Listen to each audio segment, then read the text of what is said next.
ወይ ስልኬ ይላል ርዕሱ። እኔስ ተይዣለሁ አንድ በሉኝ ሰዎች፣ ጉዴን ልንገራችሁ ፍረዱኝ ሙስሊሞች። በሐላል ገንዘቤ ገዝቼ ያመጣሁት፣ ጊዜን በሙሉ ለሱ የሰጠሁት፣ ከእርሱ ጋር ውዬ አብሬ ያደርኩት፣ የገዛ ሞባይሌ ሆኖብኛል ጠላት። ከጫንኩበት ወዲህ ቫይበር እና ታንጎ፣ ማንም እንዳያጣኝ ሊያወራኝ ፈልጎ፣ ዋትስአፕ እና ፌስቡክ ስካይፒም ሳይቀር ቢያገናኙኝ ብዬ ከወዳጅ ዘመድ ጋር በኢንተርኔት ፍቅር ተጠምጄላችሁ ለዒባዳም ቢሆን ጊዜ አጣሁላችሁ። ቀንና ሌሊቱ እየተምታታብኝ ምኑንም ሳላውቀው መሽቶ እየነጋብኝ ሸርጡን አሟልቼ መስገድ ተስኖኛል።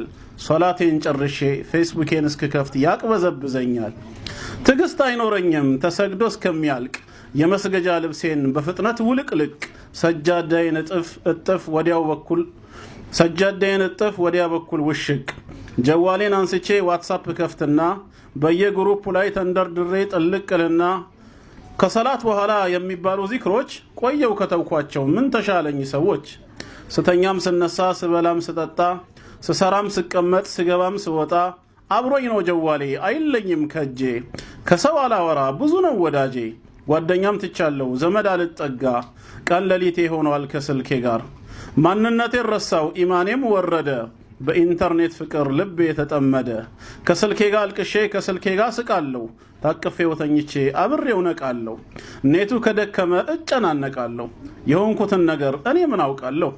ከደም ስሬ ገብቶ ከባድ ሱስ ሆኖብኝ ኢንተርኔት ከሌለ ምኖርም አይመስለኝ። ሁሉም ነገር አዲስ ሁሉም ነገር ቀላል፣ ህይወት ያለ ፌስቡክ ኧረ እንዴት ያስጠላል።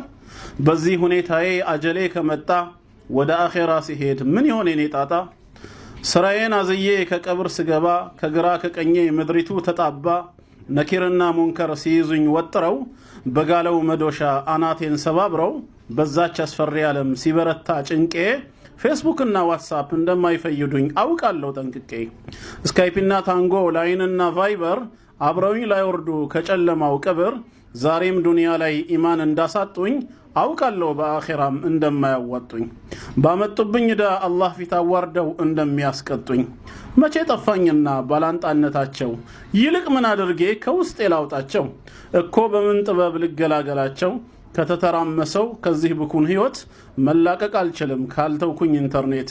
እና ሙስሊሞች ሆይ ምከሩኝ ባካችሁ፣ እንደተበላሸው ወደ አኺራ ሄጄ ጀሃነም እሳት እንዳልጣልባችሁ። ገጣሚ እህት ሉላ ትባላለች፣ አላህ ይጨምርላት። አላሁ አክበር። ሰፊ መልእክት አለው። ባጭሩ ምን ለማለት ተፈልጎ ነው? የሞባይል አጠቃቀማችን ውስን መሆን አለበት።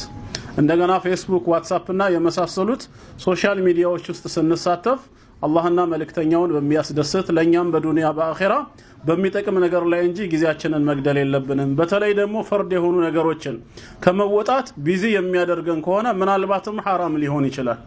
ምክንያቱም ዋጅብን ነገር እየተጋፋ ነውና ከሰላታችን ጋር ከዒባዳችን ከዚክር ሊያዘናገን አይገባም። ፌስቡክ ስንገባ ምንድነው አላማችን?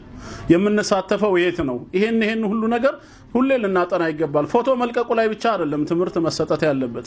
ሴት ልጅ ፎቶዋን በፌስቡክ ላይ እንዴት መልቀቅ አለባት የሚለው ብቻ ሳይሆን ከፎቶ በላይ አቂዳችንን የሚያበላሸውና የሚሸረሽረው የምንሳተፍባቸው ቦታዎች ናቸው። አንደኛ ሹብሃት የሚሰጥባቸው ቦታዎች ላይ መራቅ አለብን። ዲናችንን የሚያስተምሩ ኡስታዞች ወንድም እህቶች ጋር ብቻ ተሳታፊ ነው። ሁለተኛ በኮመንት ከነማን ጋር ነው የምንጻጻፈው የምንጽፈውስ? በተለይ ይሄ አዲሱ ማሬ እንትኔ የሚባለው ነገር ከነማ ጋር ነው የሚሆነው? እርስ በርስ እህቶች ተግባቡ ይሆናል፣ ግን አሉ አንዳንድ በመሃል ወንዶችም ይሄን አጋጣሚ ተጠቅመው የሚገቡ ማለት ነው። ያ ነገር እየቀጠለ ወደ ምን ያመራል? አላህና መልእክተኛውን ወደሚያስቆጣ ነገር እንዳንጠቀምበት።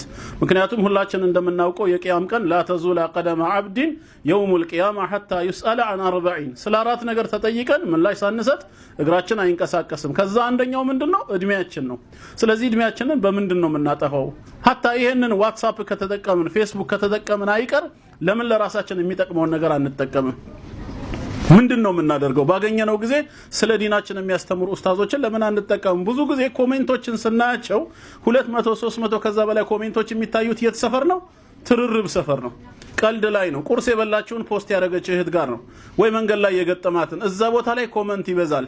ቢስሚላህ ብለው ግን የአላህን ቃል የሚያስተምሩ ኡስታዞችና ዳኢዎች ሲር ግን ኮሜንቱ የተወሰነ ነው። እሱም ጀዛከላህ ነው። በቃ አለቀ። ያልገባው እንዲብራራ ጥያቄ ወይ ሌላ አይደለም በርግጥ ፌስቡክ የዓሊሞች መሰብሰቢያ ነው ማለት አይደለም ብዙ ዒልም ይገኛል ማለት ባይቻልም ትምህርት ግን ይገኛል ህይወትን መቀየር ይቻላል ስለዚህ በፌስቡክ ላይ ስንጠቀም ግሩፖችና ፔጆች የት ናቸው ከማን ጋር ነው የምንሳተፈው ዋትስአፕ የምንገባበት ግሩፕ ምንድነው የሚለውን ነገር እያንዳንዱ ነገር አላህና መልእክተኛውን በሚያስደስት መልኩ ከሰራን ኢንሻአላህ በሁለቱም ተጠቃሚ እንሆናለን ነው ስለዚህ ያው አጠቃላይ የእህታችን መልእክት ጥንቃቄ እንውሰድ ነው በጣም ደስ የሚል መልእክት ነው አላህ ይጨምርላት ለእህታችን ባላውቃትም የሆነ ዋትስአፕ ግሩፕ ላይ ነው በድምጽ ነው እንደውም ያገኘሁት የዛኔ ወደ ጽሁፍ ቀይሬው ነው የራሴ ፔጅ ላይ የለጠፍኩት ስለዚህ ኢንሻአላህ አጠቃቀማችን ውስን ይሁን አላህ ለኸይር ይወፍቀን ስላደመጣችሁኝ በድጋሚ ጀዛኩሙላሁ ኸይራ ወሰላሙ አለይኩም ወራህመቱላህ